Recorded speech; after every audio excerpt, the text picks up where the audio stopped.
What's up, film fam, and welcome to the Film Room Podcast. My name's Dion, My name is Scott. and today we're doing the 2016 Damien Chazelle romantic comedy musical La La Land. And if you're new to the show, the way we start off is we hear back from our listeners, we dive into our deep dive, and then at the end of the show, we close off with our award show called the Filmies, where we give out 6 awards to the movie we just watched. But before we get into all that, Scott, we have to get in to our general thoughts. General thoughts? General thoughts. So, you haven't seen this movie before, right? I think I No, remember you no, saying this you is haven't. no, this is my first time. All right. So, what was your thoughts on La La Land? I'm curious. I loved it. This movie is amazing. Uh, I've heard so many good things about it, and I've only seen one of his films before. I saw Whiplash before and loved it. Um, so it's kind of weird. Why I don't know why I never really got into this one or never tried it out before. I don't know, but anyways, this movie's great. Like it's a visual and audio experience. On top of that, it's also a great love story. Like it's got the best of both. I think when you can have a great story and like be kind of boring in the performances or like the visuals, or you can have an awesome visual experience, but there's no substance to it. This has got both. It's quite layered, I found, with subtext that we're gonna get into, and this movie was amazing. yeah, no, I agree. I mean, I'm curious. Like, you said it was on your radar, right? It wasn't like a movie you've never heard before. It was some. It was hmm just. Was there? So, was there a reason? Did you know it was a musical too? Like before, when it was on your radar, like, did you? Yeah, I knew it was a musical, and well, I mean, it was very critically acclaimed. It won a bunch of Oscars, and just in the movie space, I hear people talk about it very positively, and it's something that I've always like, okay, I gotta check it out, gotta check it out, and I don't know, it's one of those things that like, there's some movies that because there's so many that I haven't seen that I want to. That like when I go to sit down and watch a movie, it's kind of like a vetting process of like priorities almost. Like, okay, what am I most interested in that I haven't seen? Okay, I'll check out this one. And for whatever reason, it was like a little bit lower on the list. I guess maybe it's just because it's like a love story, just a classic musical. Those aren't like my favorite. I'm not saying I don't like them, but those aren't like my Mhm. favorite types of movies. So maybe that's why I kind of, I wouldn't say avoided it, but kind of went with other stuff instead of watching this. But this movie rocked.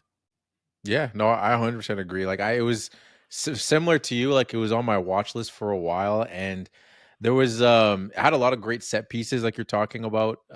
Like just you talking about like the visual audio experience of it. You know what you're gonna get from a Damien Chazelle movie. It's gonna be a lot of music, and like the music was great in it. And I think I think the story, like I agree with you, was really strong too. I think there was there was a reason that I feel like I wasn't watching it for a little bit, but I'm gonna get in more into that later because it's like a whole topic that I want to get into Okay. on possibly why, not possibly why it kind of sat there on my watch list for a while. But before we get into that, I want to hear from the family. So I think it's Mm. time. All right, let's talk. Let's get into the family meeting. I don't have friends. I got family.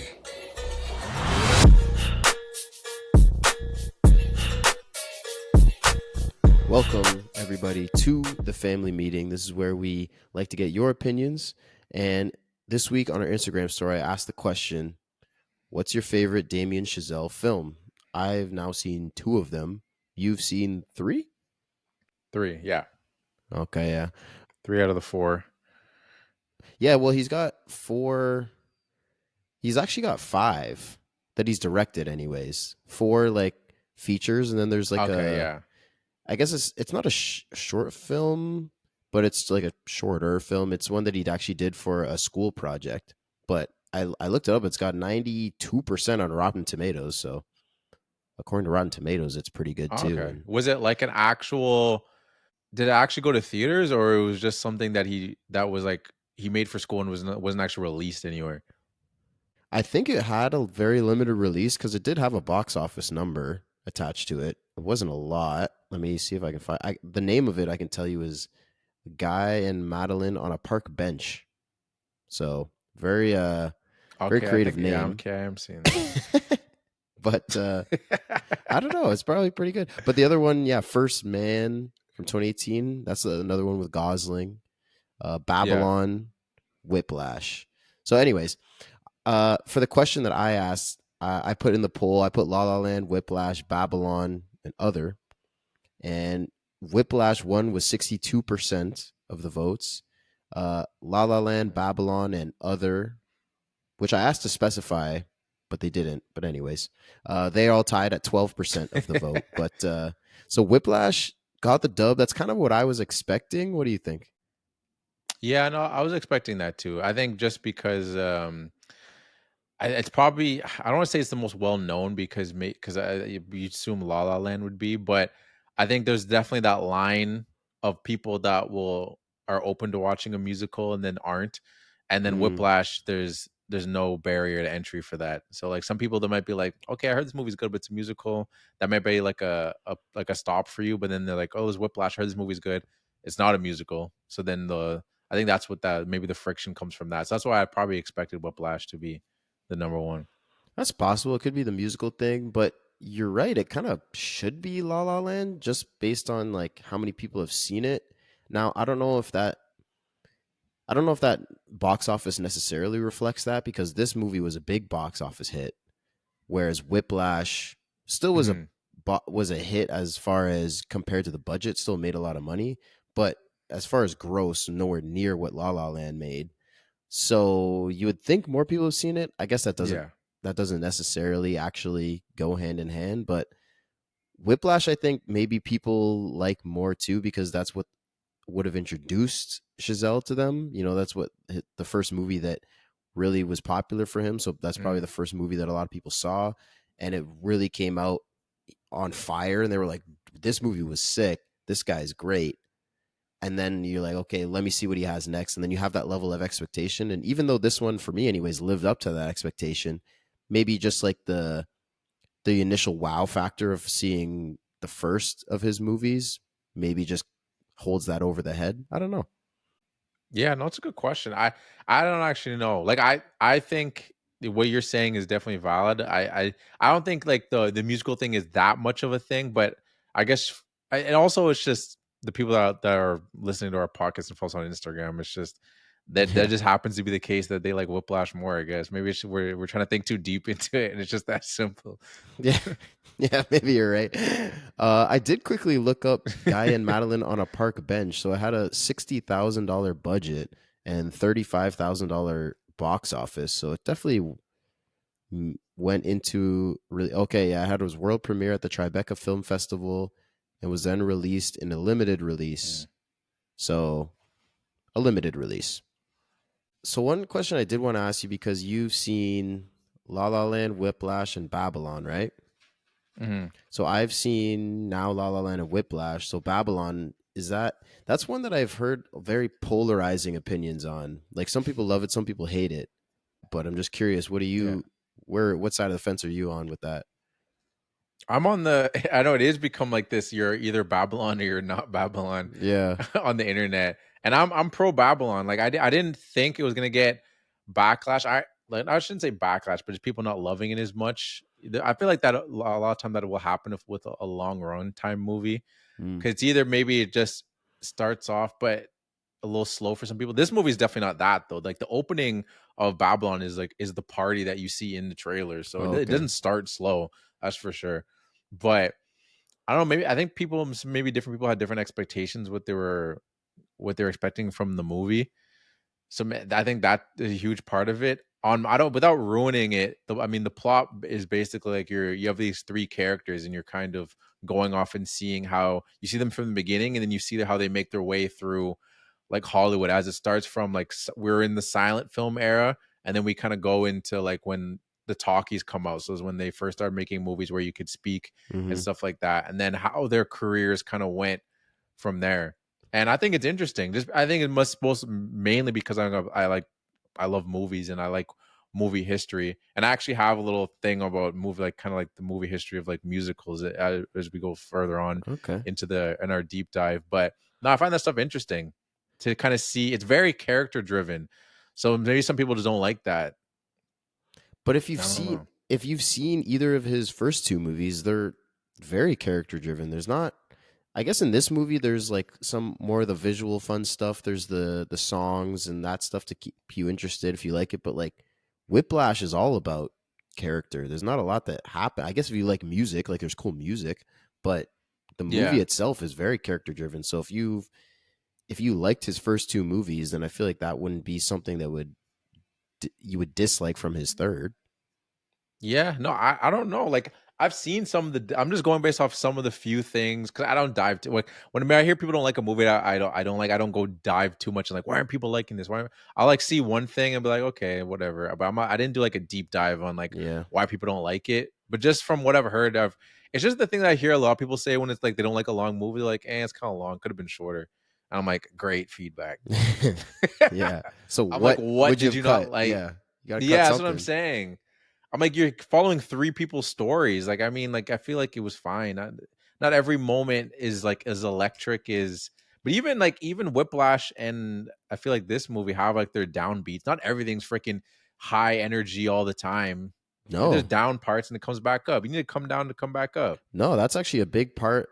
I guess not a big, but one of my major points of what I really liked about this movie, and credit to Chazelle, is like the the change in tone, I guess, or like feel or energy is very apparent in like the backgrounds too. Like literally the world, the whole world changes as we go through the story to reflect, I feel like, where Seb and Mia are at in their life. Like at Hmm. the start of the movie, it's just bursting with color, energy, the camera's moving, there's people dancing, there's the songs, all that stuff, because they're still like pursuing their dreams, right? Hmm. They're still gung ho about making it, and they're connecting with each other. So it's all sunshine and rainbows. Like they literally go to the observatory and they're floating and flying. Like it's Yeah. and the lighting and everything, it looks like heaven. It's a fairy, it's La La Land. They're in a fairy Yeah. tale. It's not real reality. And then as the story starts to get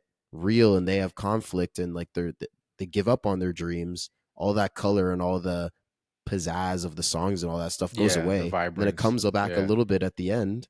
But the note I had was the color returns, but it's a bit more tame. And there's like some smooth jazz as opposed to the big musical performances, because they're successful, they achieve their goals, and they're happy, but they're more settled in their situations. It's not so much like, we're gonna do it, we're gonna take over the world kind of thing. So like Yeah.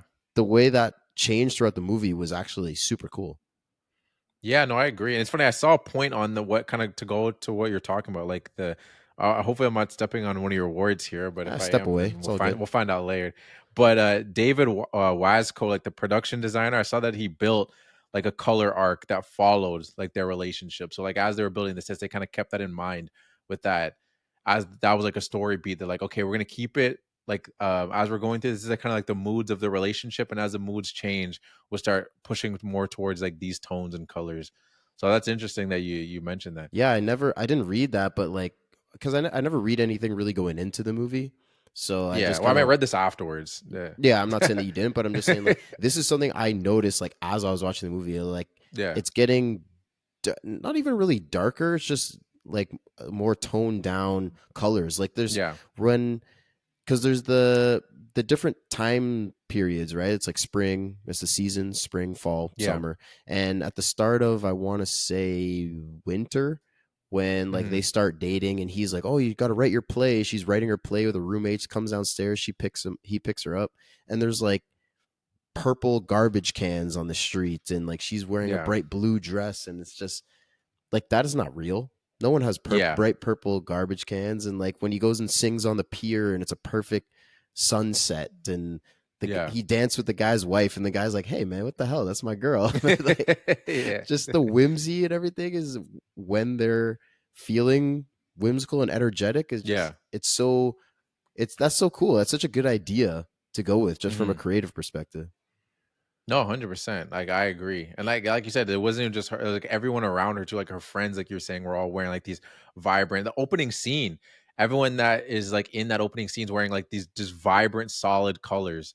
It's like no one's wearing like regular t-shirts that have like, like a graphic tee or anything. It's just like if you're wearing a shirt, it's just blue, it's just orange, and it's just bright. Like Yeah. that's not you would I mean, obviously they're doing a whole dance number, but besides that, but you just Right. wouldn't see people wearing these colors like that, just all in unison. Yeah, and I think the like we've seen movies do that before, if that's the feel you're going for with your movie, especially if it's a musical, like Wicked, for example, is very colorful and Yeah, but that's consistent throughout the whole movie because it's like yeah, this is just the world that we live in. People wear bright exactly. colors and the architecture is whimsical and Yeah.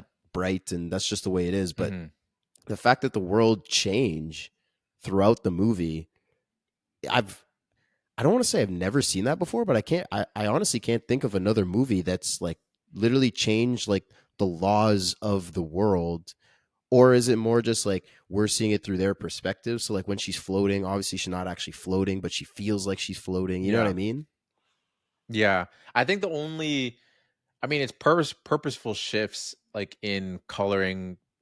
The only thing I can think of is like the Wizard of Oz, as you're talking about Wicked, That's funny. because like when she when she's in the real world, it's just regular. But then when she ends up going into that world, like the tornado hits them, then suddenly everything's all colorful and bright. So like that's nothing. That's not the same in this sense where it's not like based off like mood and stuff like that. But that's the only time that's the first movie that comes to my head Mm, where like I notice like a shift when we're like in her world in Kansas. We're not in Kansas anymore, and then right. we're in But that's what I the mean. She literally is in a different place. So you can have yeah. different rules to this world and Not different true. realities, different colors and different like styles. They Yeah, never leave Los this Angeles. Yeah, universe or this, you know what I mean? Like it's the same yeah. place. It's just the way it's shown changes. I've never seen Not that. true. No, that's a good point. Yeah, and off the top of my head, I can't think of another one. But No, me that neither. actually leads me to a question I had. Like as we're talking about all these things, and talking about Wicked too, like blowing up and all that stuff. Like, what do you think it is that like do you think we're in, especially because the success of Wicked, like the first one, the second one's gonna come out soon. Hmm. Like we're in a comeback era, or like what's your thoughts on like like musicals in like as we are Mm. in like the 20s now and I think, honestly, yeah, I would say it's kind of maybe a comeback. I mean, this one came in 2016, so it's not really like a right now thing. But yeah, like you that's said, its own era. yeah, but Wicked and I don't know of any others off the top of my head. Well, I guess the Joker movie was a musical that didn't do well.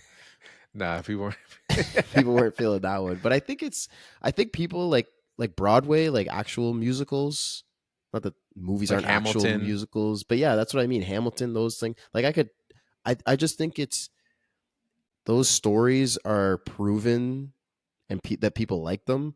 So it just makes Mhm. sense for a studio to purchase the rights to that and put out a movie for it. So I think it's just like from a business perspective, it's just something that they're tapping into. Yeah, no, for sure. I think like what this movie did really well, and like the tens, I guess it's like its own thing because the tens had like you said, this movie, and then there was also the Greatest Showman. I think came out during that time too. I Mm. remember that movie Les was Mis, is maybe. well received. Yeah, I think so. Is that? Yeah, I think that is around that I'm era. gonna Google it. I think you're gonna check it up. Yeah, Yeah, I don't want. Yeah, I'm not 100% sure, so I was just gonna throw it out there. But yeah, you can. We got the power of the internet, so Les we can check that out. Make Miserables. sure it Oh, I gotta search Les came out. Miserables movie. There we go. Okay, 2012. came 2012. Okay, so it's that 10s. It's that 10 Yep. era. I did like a little deep dive just because I was curious about this, just because I know there was a lot of inspiration taken from like old musicals and stuff like that. So I did a deep dive on the kind of like the history of musicals. And this is brief. I'm not gonna go. This isn't a whole history lesson I'm gonna give you and I was everybody gonna say else, this could but be like a whole episode, just the history of yeah, no, musicals. it's just very brief. I just Okay, broke it okay. into the decades. Like the birth of the musical, it came in 1927. So a movie called like The Jazz Singer. It was like the very first one, like full length feature film that I actually had, because this is like the break of like when the talkie started happening, as we were talking about earlier. Mm, And I was kind of curious. I was like, because like musicals were a lot bigger back then, and I was kind of wondering like what was the reason, kind of what was the spark, and it was just not that all movies aren't escapism now, but especially back then, because and this movie is a good example of that, of the escapism, especially during that time with like the Great Depression, and these movies are just so like like joyful and mm-hmm. bright and colorful, and that's just the world wasn't like that with what was going on in the world. So like these movies were like the ultimate escape. Everyone's happy, they're singing, they're in love. So like those movies just like they ate up during those times. Like Mm, everyone just wanted to see them so badly. And then they got into like their golden age, like in the 40s and the 50s. And that's when you were getting like West Side Story, like Singing in the Rain. The Sound of Music, which actually was just in theaters, like the 60th anniversary. So that was like the peak, and then we got the like kind of like the decline and reinvention, which is like the 70s to 90s. Now we're going to take a bigger jump, but that kind of just turned into like Disney just taking over. Like we got musicals now, which I feel like Ah, that is what we are in. Like musicals never really went anywhere, but they're more accepted just in Disney movies, I feel like, and people don't. There's not as many live action musicals that the masses want to see. yeah. I feel like it's very I guess the shift was more like just for to kids movies. Like it was just yeah adults weren't, I guess, into musicals at the time. Or I mean, we talk a lot of times about like the different eras of movies and like what people want to see, what people don't want to see, and I think that that's clear and obvious and true for from a studio perspective. Like these are the movies that they're pushing and that they're making.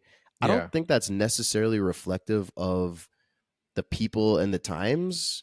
I think just yeah people just want to see good movies, no matter what yeah it is. If it, I think quality, like the cream always rises to the top, no matter what era you're in. But I guess at the time, it was like, okay, the musicals, we'll leave that for a kids movie. yeah. We'll have Shrek and Like The Fiona Lion or The King, Lion yeah, like, yeah, King, those kind yeah, yeah, and yeah, the kids will eat it up, and then, but then at the same time, maybe because you have that for a while, then adults are like, okay, I guess a musical's for kids, and I don't want to go see a musical because it's a kids movie, and it's just kind of a shift in the mindset. yeah, no, it's true. I always just find that interesting too, because I know people and they give me the pushback. I'm like, "I don't really like musicals." I'm like, "You don't like" I go to my sister, like, "You don't like Frozen? You don't like The Lion King? You didn't like all those songs in those Disney movies?" Like, "Yeah, but, like, that was when I was a kid." I'm like, "But can you not enjoy it when you're an adult?" It's the same whimsical kinda song. It's not elephants and like, what's it called? Lions singing, but I don't Right. know why is the story is good. The story is good, and there's some singing in there, but I don't know. I always thought that was interesting when people are like, "Yeah, I liked those musicals, like the cartoon ones, but I don't like these musicals." I'm like, Yeah, I "Okay, guess it's maybe like you have to be accepting of like suspension of reality. Like, like yeah, the everyone's stuck in a traffic jam at the opening scene of this movie, and they all get out and jump on their cars and have a dance number. Like that is not real. That will never ever yeah, happen in real life. But like yeah, you just have to accept that, okay, I'm watching a movie. It's not going to be real, but that doesn't mean you can't enjoy it. So maybe it's like you're more accepting of like hand wavy stuff of like, yeah, these characters are singing in a kids movie because it's already outrageous. You have like in Frozen, you have a princess with freezing powers and you're in a yeah, magical kingdom and all this stuff. So you're already kind of in that mindset. Whereas a musical like this, they're going through real life and then they all just stop and sing. So like it kind of plays both sides. So maybe people are a little less accepting of just like suspending reality and going into a song. yeah." No, which I completely get, and that was always my thing. People would always give me back. I got to shout out High School Musical just Yep. because now Yep. that's Yep. like my Is that bit. But another is that another that shot?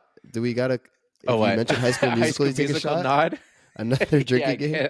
Or an I addition to the guess drinking so. game?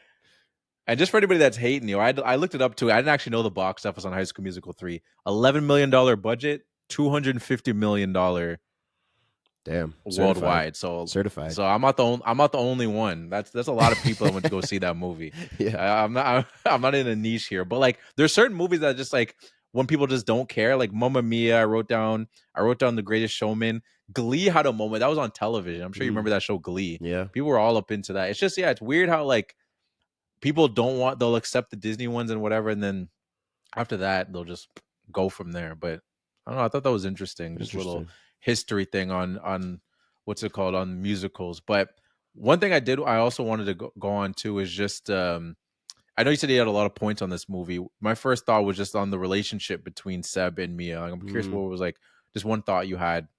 Well, I think they're like it's so well done in the sense of it's pretty classic where they meet each other. It's kind of like a love at first sight thing, like not first sight because he literally flips her off in that first scene when they see Yeah, each other for the first time, but then when they like actually connect for the first time, and then everything's super good and they develop the relationship, then they start to have problems. He's traveling and they never see each other again, and he's doing this music that she knows he doesn't really actually like, but she's following her dream, and then you got to bring them back up, like you say. You got to break it down to build it back up. So it's a pretty classic story, but I think the way they end it with like the question of, not the question of do they end up together, we know the answer to that, but like what do they still feel about each other? I think Mhm. that's so interesting.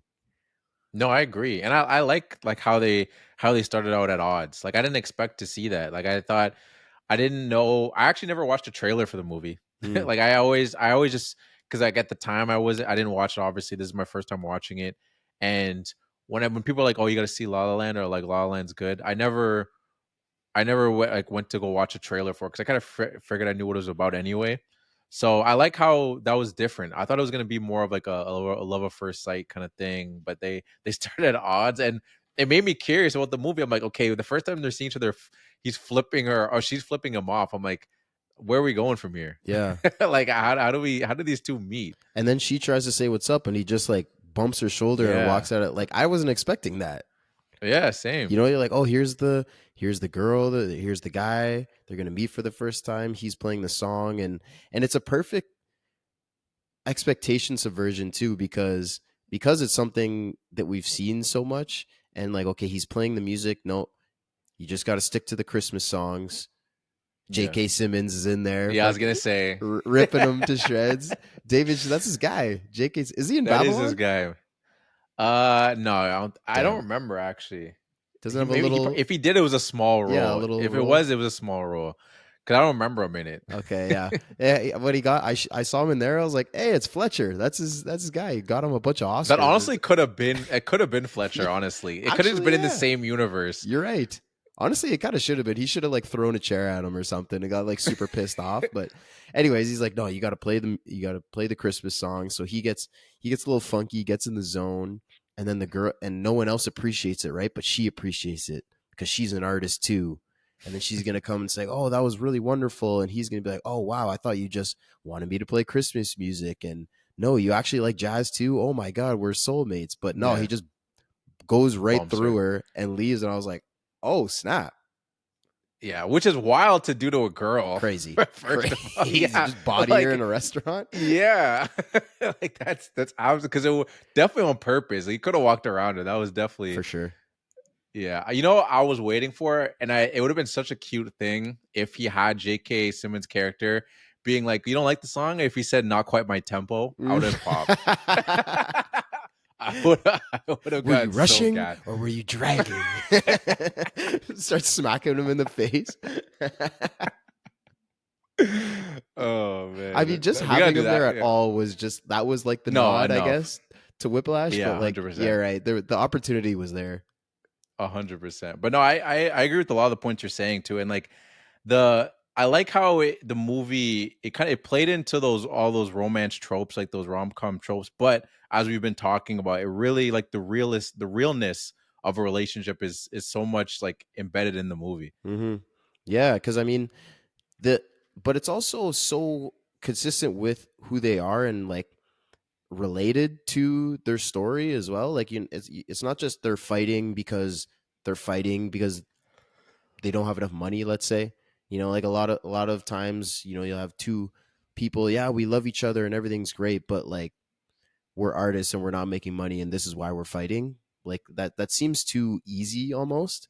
But Yeah, they're not really fighting about that. They're fighting about their dreams. Like in the scene where Seb surprises Mia with dinner, and then yeah, that was a great scene. yeah, exactly. It starts out, she's super happy, and he's like, "Oh, I got to leave in the morning, but we have one night." So they start their whole fight. And I noticed in this scene too, another shout out to Chazelle, just a little subtle Mhm. subtext for, I'm assuming he told Gosling to do this, probably a collaborative effort, but Yeah, during this whole argument, Seb is looking down the whole time. Like he's not looking at Mia in the eyes, and Mia is yeah, staring right at him during the whole argument. So to hmm me, what I got from that is that like he hates the music that he's playing, right? yeah, But he can't admit it. He knows hmm it, but he can't really admit it. He's like, no, like I've made it. I'm a success. Like I'm traveling around and I'm playing music. This is my dream. This is actually what it is. And she's like, no, it's not. And she's the why yeah, she's confident staring is like, I don't want to say she knows she's has the moral high ground, like she's right in this scenario, but it's like Yeah. she hasn't given up on her dreams, right? She's Hmm. doing her play at this point. She's still practicing. This is why he's like, "Do you want to come with me?" She's like, "No, I can't. I got to rehearse. I got this play going." So she's still chasing her dreams, but Seb gave up on his. And when they Yeah. connected, like that energy and that juice toward their dream is what really connected them. So that's what's causing this friction is like, I thought you were the guy that was going to fight for his dream, but you're kind of just rolling over right now.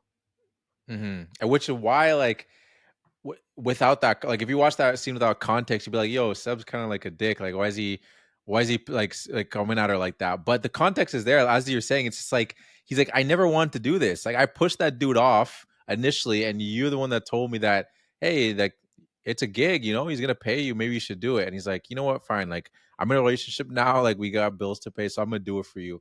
And now I'm coming back, and now you're telling me, now you're giving me all this lip about like, oh, you sure you want, like, what you Yeah. I didn't want to do this in the first place. So like, I don't think it's justified what he said. What he said was pretty harsh, but you understand why he went there because you're just like, I didn't want to do this anyway, and now you're telling me that I'm doing too much.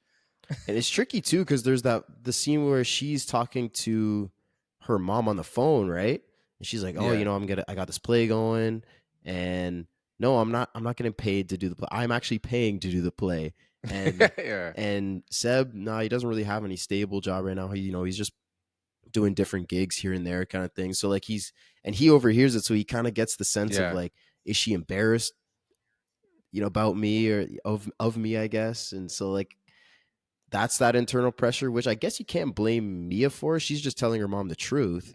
Yeah. But in overhearing that, you can understand how Seb would maybe think that, which would then push him as Hmm. well to accept this like stable gig. There's a lot of like layers to it. No, 100%. And again, like, expectations for the movie, like, I didn't know what to expect. And like, honestly, just how personal that like Whiplash is, and like how like deep it got. And even like Babylon, I know you haven't seen it, but Mhm. Babylon has those moments too where like it's up and then it gets like real, so grounded and real. Because this was a musical, I was thinking like, okay, maybe this is not going to be in that sense. Maybe this one's a little just more like vibrant and just a little more up there, upbeat, and doesn't really come down. But I didn't expect the movie to come down like that dinner scene. I didn't expect to get what we got from that. That's why, and I thought that's why I think it's such a great scene. Yeah, and the way they started the movie, like we said, with all the color and the energy and the life, Yeah. and so like when we started with that stuff, so there's the opening scene, the dance on the freeway. We kind of see her Hmm. going through a few auditions. We see him with the piano at the restaurant, and then there's the whole song at her apartment with her roommates, right, trying to get her to go to this party, Yeah. which was a great song too. I really like this performance. I think the cameras whipping around through the house, Yeah. like and there's so many long takes. Like almost every song, I think all the songs actually are all one take. That one on the freeway is one Yeah. take. This one in her house is one take. The one with her and Seb up on the like the lookout or whatever on the street when they're looking for a car, all that is one take. So like the rehearsals must have been just so demanding for this to get it all Oh. working in one Oh, take, for sure. different moving people, the camera moving around walls and stuff. Crazy. 100%. And it's funny too, because like one person that, at least when I was watching this movie, one person I was thinking of was like Wes Anderson, and now you saw Fantastic Mr. Fox, but like I find their styles kind of similar but different in in the sense of like when Wes Anderson has his movies. I feel like his movies are a lot more still. So like when you get those like perfect, because a lot of symmetry in this movie too. Like he's very symmetrical with his shots, and like they're Hmm. definitely all planned out. But to go to your point about the one take thing, it ties into my point. Is like he adds movement in it. Yeah. So like even but and when you see the movement, everything's perfect at still though. Like everything that needs to be in frame is going to be in frame, and like if that tree's there, you're going to see that tree as you, and then you pass it. There's even that scene when like you see Seb walk and you see like her face like on a poster because Oh she's yeah. like in the movie, whatever, Yeah. and it just like stops and you just see her face. Like he's so like strategic in those kind of things, and it reminds me of Wes Anderson, but he just does it with movement. And then Mm. he'll stop on it and then he'll continue the movement. Wes just does it like he'll have movement, but like a lot of times it's just very much like focus on that background, boom, and then we'll have our characters do the thing. That background's not moving and the Right. camera's not moving, So it's which is more okay, it's just interesting. it's more like the attention to detail, I guess. Like like these guys Yeah, both thought it through. Like I want this, like her face. I want that to be a focal point and something that the audience, because almost like that shot isn't to see Seb walk to the bar, yeah, his bar. We don't. He could just be in his bar, right? But they do that to show her face, just to like, yeah, and the way he walks by it too. That I was thinking that because he walks by and he doesn't even like look at it, or yeah. he doesn't like notice it. I thought he might be like, oh snap, but I guess Mhm. like maybe if it's Same. there, like it's a semi permanent, so maybe he's walked by it 100 times and he's just used to it by Yeah, now. But like, but I was also like, maybe he is mad about the whole situation. Like they had, we saw them, how the relationship built up, like they're truly in love with each other, and she's gone. But he also understands why. So is he sad, mad about it? Like this, I just didn't even know. yeah. No, same. I had the exact same, and I think that's why the scene is this. It's a quick scene. It's a subtle scene, but I think that's why it works so well because you're immediately thinking like, what terms they on, especially at this point. We didn't see. This is before they get to like the face to face. I'm like, is there jealousy there? Is there resentment there? Like, does he like what's the feeling there? So it kind of teased that up because it's like, oh well, until they see if they see each other again, and then they obviously Yeah, do. yeah, we didn't even know if it was going to happen. But what's so interesting about that is that like all you can have all of those possible emotions just in the way that you've worked the script, that like all of those could be true, and it would be understanding Yeah. from us if he felt any of those things. And you don't even have to say any words, and we could just get all that from putting her face on a wall as you walk by. Yeah, Chazelle was cooking, man. Like in this, or in the first song, I want to go back to that. Like the Yeah. I liked, you talk about the camera moving, the attention to detail. One thing that I noticed was like, because it's kind of like a two-part song, right? It starts in her apartment. Her friends are convincing her to go out. She's like, no, I'm going to stay in. And then her friends leave the apartment and the camera pauses and we see her in the mirror, just thinking about it Mhm. as they walk out of the door, which was super cool. And then the song kind of stops. Then they go to the party and it like starts back up again, and everyone's dancing and singing around this party. Guy jumps in the water. The camera goes underwater, comes back up, Oh and starts yeah. spinning around the pool with everyone dancing. I was like, I was just sitting. I was just clapping. I was just sitting on my couch. I was like, this is awesome. Yeah.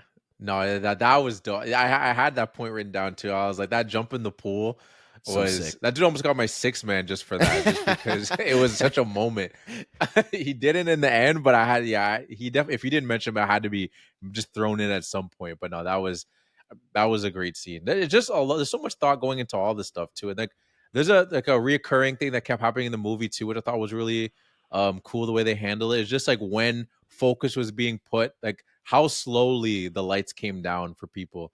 Like when the lights came down for Seb or when the lights came down for Mia, it wasn't just like instant, it's like black spotlight. Sometimes that happened, but sometimes it's just like slowly that light's turning off, this light's turning off, this light's turning off, Okay, and then the yeah. light comes on to them. Like I like that. It was subtle, but I like that. You're talking But about anyway, I'm gonna drink some more. yeah, that was tough. That was a rough one. Get this man, he needs some milk. You're talking about like when they get in their zone, like when he's playing the piano in the Christmas restaurant, and then Mia when she has that audition, right? Where she's like, "Oh, just tell us a story," and then Yeah, she sings the song. Yeah, I wasn't expecting that too, because that's the whole movie up until this point. She's like, the auditions suck. Like we see her, she goes to an yeah, audition, someone like interrupts her on the phone. There's the yeah. one where the lady comes back to her, she's like, uh man, Jamal says you suck. And it's just like this white lady just pretending to Yeah. be an asshole named Jamal. That was a funny moment. But anyway, she's just like, all these auditions are horrible. So she gets the call back to one, and I was expecting it to go poorly. Like I didn't know where the story was going. Yeah, That's same. another thing. Like the story was so unpredictable. I mean, going back to your point of like, you didn't know the movie was gonna get deep, even though his previous Mm, movies he did that. But you start with yeah. this whimsical La La Land fairy tale stuff, and you just assume that's where the movie's going. But no, we going down and get deep. Didn't expect that. So her like going into the audition, I had no idea what was gonna happen. Yeah, no, same. It's a great point. Like yeah, it was even up until that point, it wasn't like, "Oh, she's gonna get the role." It's like, well, I don't know. Like, I don't know what kind of story he's trying to tell here. Like, I don't know if it's gonna be like, yeah, sometimes it doesn't work out. Like, and just because based off like what we saw with that he did with Whiplash, because that's what we both saw, we are like, well, I don't know how he wants to go with this because Whiplash isn't like a isn't a fun. I shouldn't say it's not a fun movie. It's a fun movie, but it's not like this rag to riches like fun success story. You know, it's No. like it gets pretty down and dirty. So you don't know how where he's gonna take this one. That's one thing I actually saw him talk about. He said one of the similarities between this movie and Whiplash is just like the fact that it's about like these obsessed artists, because that's what, Yeah, that's what both of them are, right? Like she's trying to make it yeah, as an actress, he's trying to make it as a jazz musician, and they're classic struggling artist in LA. She's working at a coffee shop. He didn't really have like a part-time job, I guess, doing any odd jobs, but no, classic I don't think struggling so. artist kind of thing. Yeah, He said it's the same kind of themes of like an obsessed artist. This one's just less angry about it. That's what he said. yeah. No, that's good. Bad. That is a good It's a good comparison. way to put it. But that is a good way to put it. There's an obsessed artist approach in Babylon too. Like I said, it's following three different people. They're not all obsessed, Hmm. but one of them is kind of obsessed. So he does like that theme, I Yeah, I guess, guess like so. obsession with art and just like where it could bring you in a good way or a bad way. He likes to explore both ways. True. Yeah, true. I mean, at the end of the day, there's good and bad with all of it. Even the people that are end up being good in their field or in their art, there's always going to be some. He shows the ups and downs. Like some Right. people's maybe they'd make a movie and they'd be like only show the positive or just only show the negative. He's like, I want to show you there's ups and downs to all this. Even in the success stories, there's Hmm. going to be there's going to be a Mia and a sub where it's like they broke up and they ended up being good in the end for what they wanted to do, but there's like that relationship and that hard part that they had to go through to get where they wanted to be. Yeah. Yeah, that's interesting though. But do you see this movie kind of like as their relationship being, like you said, a hard part that you had to go through to get to the success that they ultimately achieve? Or do you see it more as like these are two people that are meant for each other, but in spite of that, they chose career success over that? That's a good question. I mean, that now that becomes more of just like a that turns into another question of like are they is anyone really like right for each other? You know what I mean? Like Well, I guess it's more in like, that do sense. you see the relationship as a negative that led to a positive, or the relationship being the positive that they had to give up in order to achieve get another positive being success? It's a good question, and it kind of like ties into like the question I was asking for myself about this movie in general, which it's not I'm not negating your question. Hmm. It's more so like I don't know how to answer it because my point was like I don't know is this a feel good movie or not? Yeah, Because basically, yeah. just yeah, because and that I don't really know, and I guess it's kind of a perspective thing because it's like at the end of the day, the two people you were following didn't end together, Hmm. but it's not like they ended up on bad well, I don't know if they end up I don't know how they feel about each other. We assume that they still there was the little smirk at the end, so it's like, okay, we're not on bad terms, but obviously it's like it's a little awkward. But like I wouldn't say they're worse off. No, no, they both like achieved professionally what they wanted, and that's why it's so good though. The fact that like you can ask that question: is it a feel good movie? Is it not? Whiplash is so great on the end. Like, is it a happy ending or is it a sad ending? And like Yeah. that's what makes it so good. It's such a good question. Like that look back, I was thinking the same thing. I was like, do they? What are they even thinking in this moment? I mean, obviously Mia's leaving with her husband, so she's like, I think they're both kind of like I said when I was talking about the background, the lighting, the energy in the movie changing.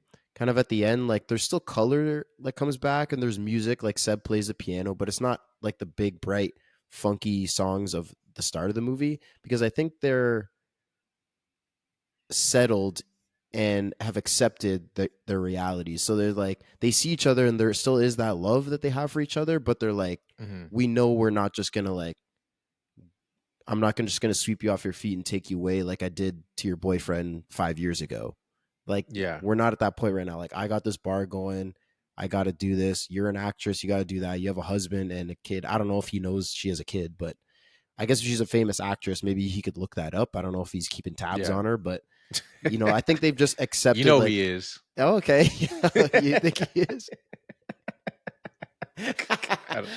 I don't know. I know I'm putting that on Seb. I just think they've kind of like accepted where they're at, Yeah. even though they do have that love for each other, but they understand that they're not going to be together.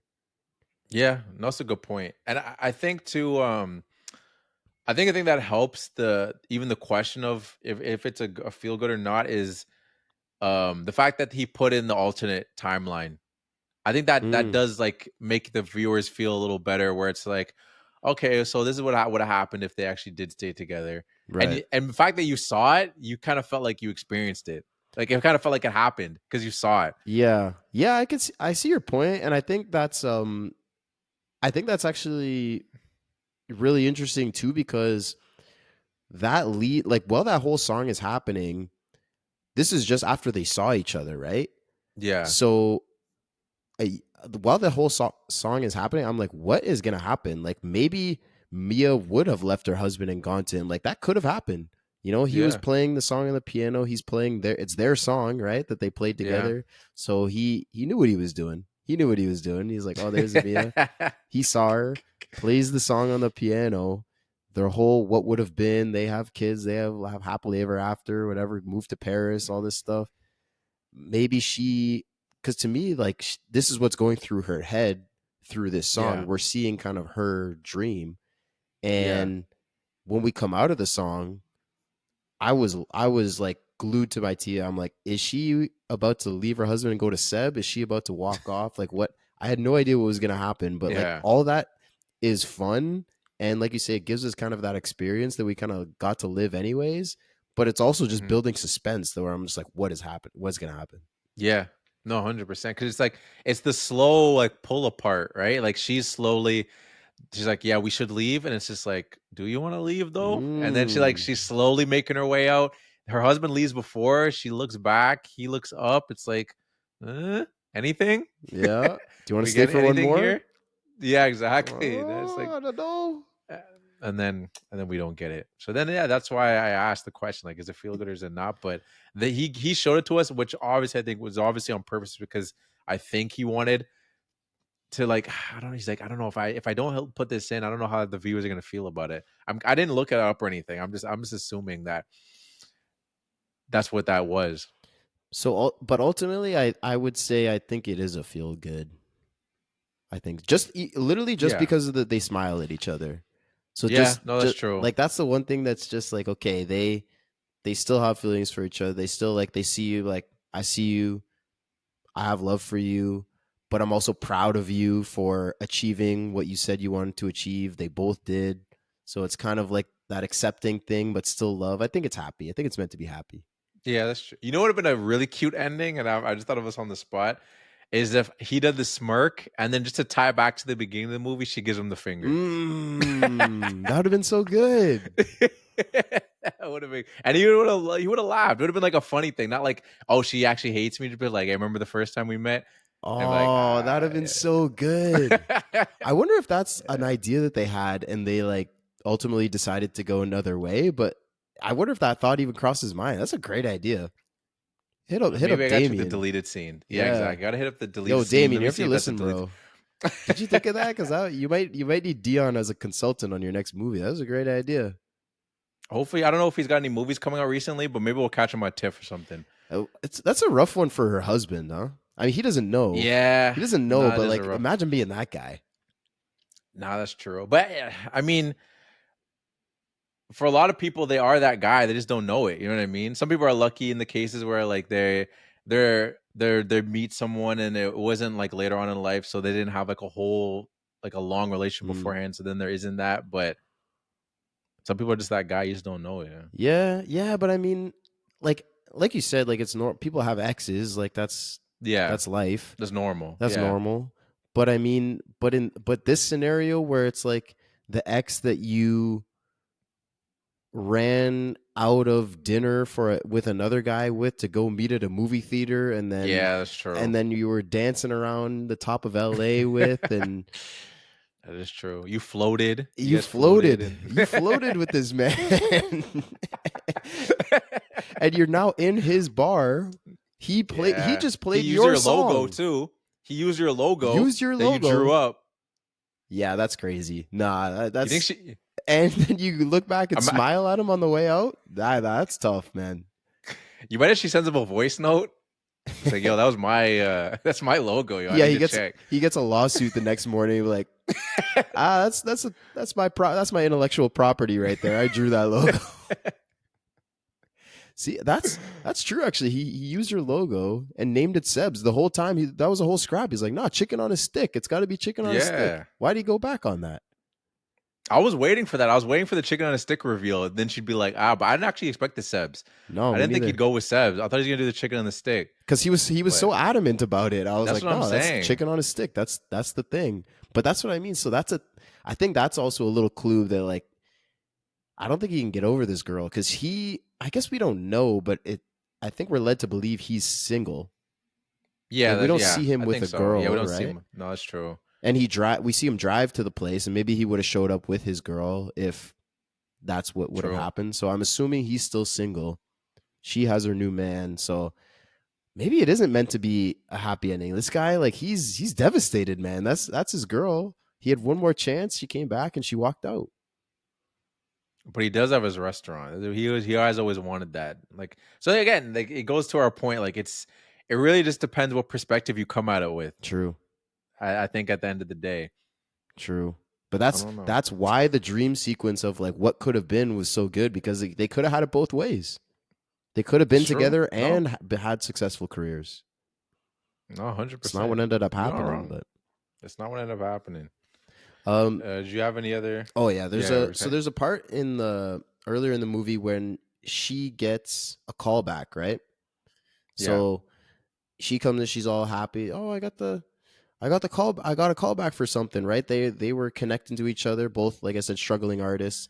And this, my mind immediately went to, okay, this is the part of the movie where she makes it. She's gonna blow up as an actress, right? She got the call back. This is good. She goes, bombs the call back, and I was like, oh, I was not expecting. I thought this movie was taking a turn. She bombs it, and she's all pissed and leaves. Drives past the theater where they have a date set up for later, and then all of her anger just wipes away. A smile comes onto her face. I was just like, that's pretty on the nose. I don't think that's really supposed to be subtext. That's not like a deep analysis or anything. It was just a moment that I really appreciated. Because then later she's at dinner with her current boyfriend, and she tunes out the talking to listen to the jazz, which is a payoff. There's actually a couple of really good setups and payoffs that I think, which I love in a movie. I love when you have something happen that you talked about earlier in the movie. And because they were talking earlier at the jazz club, right? They're like, oh, this is jazz. This is real music. And she's like, but people are always just talking over it. Yeah. And then she does the opposite thing. She's like, okay, no, I'm drowning out the talking. Hear the jazz, makes her think of him, and she leaves. And then they meet up at the theater. And they just break into this observatory? Yeah, that's what we're led to believe. There's nobody else there. It's pitch black at night, and they're just like walking around free. There's no way. It's LA, no security. I don't know. I don't know what's going on there. There might be. I didn't give it a lazy, but now I'm thinking about maybe that should have been a Ferris Bueller to the security guards. I don't know what they were saying that night. I don't know what's going on. That is a good point. I don't know what's going on over there, but you know what? I got a point too, and like this isn't even like this is no. It just came to my head right now too.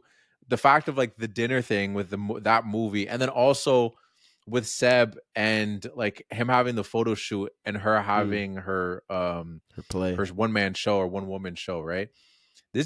I'm led to believe this is 2016, right? This is supposed to be in time, right? I think so, yeah. No one can throw someone a text message like, hey, I actually can't go to the movies, I'm going to a dinner, or the other way around, like, oh, I have a photo shoot. Like, no communication at all. People just like, yeah, oh snap, I double booked myself. Well, they'll figure it out when I'm not there. Like what? It in Mia's defense for the movie theater one, like the dinner, I don't Yeah. think they had really exchanged numbers yet. He just pulls up Okay. to the Yeah. cafe and then they start That walking is around true. Hollywood and then they set this date, right?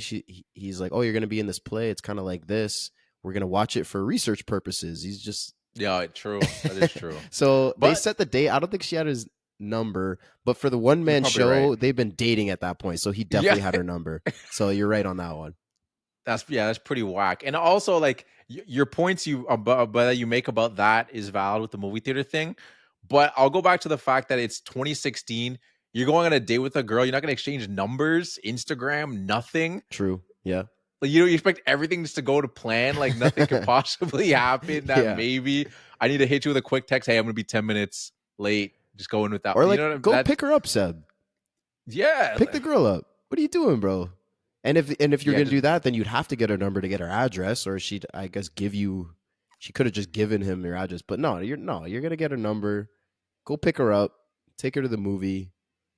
That's what I'm saying. Yeah, there's a lot. There's a lot there. There's a lot there to unpack. That has Yeah, didn't ruin the movie with me, that is fair. obviously. Hey, But it's I just just like something that came to my mind. it's a good point. I just like the setup and payoff of Yeah. the tuning out the jazz. That was another good setup No, and it's good. payoff I have is when he gets the call back. So this is after the play. She's like, "No, I'm going home to my parents. I can't do it anymore." He gets the call because she's missing the call that Mhm. these people wanted to see her again. He goes to her parents' house and they have this conversation. He's like, "No, I'm gonna come, bring you to the audition." She says, "How did you find me?" He says, "House in front of the library." Right? He's just sitting there honking. That's his Yeah. thing, and they just honk. And that's a payoff to a throwaway line. I had to go back and find it. It's a throwaway line when they're talking in Hollywood. He goes, picks her up at the coffee shop, and they're just like walking through. There's like sets that they're walking around. It's just a throwaway line. She's like, "Yeah, my parents. I'm with my aunt does this thing, and there's a library in front of my parents' house, and blah blah blah." It's literally just a throwaway line. Yeah. And when he brings it back, I was like, "Wait, was that actually earlier in the movie?" And it just goes to show, man. See, that's his girl. He's paying attention to Yeah. every word she's saying. To me, throwaway line. For him, useful information. No, Can't get her 100%. number That's a though. good point. Yeah, yeah, I can't get her number. But yeah, when he said the library thing, I'm like, okay, I guess this was established early. I didn't remember it because, like you said, it felt like a throwaway line. Like Yep. you don't hear something like that, and you're like, okay, I probably got to remember that. Like you just hear it, and I'm like, okay, she's just giving context to like where she lives, like whatever. Mm-hmm. I was thinking the same thing too. I was like, I in that moment, like, how did you find her? And then he said the library thing. I'm like, that's crazy. That's why it clocked to me because I was like, that feels like that sounds kind of must have been familiar. said. I was like, sounds Yeah. kind of familiar, but I wasn't like, oh yeah, she said it that, but I was like, I feel like she would have, and that's why it's so good because like it feels like a throwaway line, and that's the point. Is that like she's literally just saying regular information, but he is in love with this girl, so he clocked it. We're not in love with her. I don't love Yeah, Mia. that's fair. I'm a That's married true. man. I don't love Mia. Not Ryan Gosling, but Yeah, I was Seb gonna say. loves Mia. So he had to lock in and remember that information, and he did it. Just another like little thing just to show their relationship. These they should have belonged together. They should be together. So now it's not a happy ending for you. I'm back and forth, man. I'm back and forth. It's not a happy ending. Which is fair. It's a good debate to have. Like, I don't know. It's again, it really comes to perspective. What you go in with feeling about the movie and who maybe you cared for a little bit. If you were feeling Mia a little more, you'd be like, yeah, it's a happy ending. But if you were more of a Seb guy, you'd be like, what do you mean? Like, sure, you got It's his his restaurant, girl. but he didn't get the girl. Like, yeah, that was Yeah. his girl. She with Yeah. another guy and it got a kid. That makes it even harder. True. That changes everything. That changes a lot. You can still get in there. It's possible. But yeah, La La Land it's too. tough. Seb's Yeah, maybe that's revenge.